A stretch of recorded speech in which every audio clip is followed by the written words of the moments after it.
জামাত ইসলামীর কেন্দ্র ঘোষিত কর্মসূচি মূলত 16 জুলাই সনদের ভিত্তিতে বাস্তবায়ন দাবি আদায়ের লক্ষ্যে জেলা প্রশাসক মহোদয়ের কাছে গোটা বাংলাদেশে একসাথে আমরা স্মারকলিপি প্রদান করছি।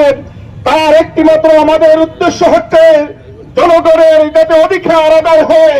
জামাত ইসলামী তার ব্যক্তি স্বার্থে দলীয় স্বার্থে কোনো কাজ করে না, জনগণের স্বার্থেই প্রত্যেকটি কর্মসূচি নিয়ে রাজপথে ছিল, আছে এবং ভবিষ্যতে থাকবে ইনশাআল্লাহ। সম্মানিত উপস্থিতি, আপনারা বলেন গত 24 জুলাইয়ের যে আন্দোলন হয়েছে, অসংখ্য অগণিত মা বোন ছাত্র জনতা রক্ত দিয়েছে, হত মৃত্যুবরণ করেছে, 2000-এর কম বেশি শাহাদত বরণ করেছে।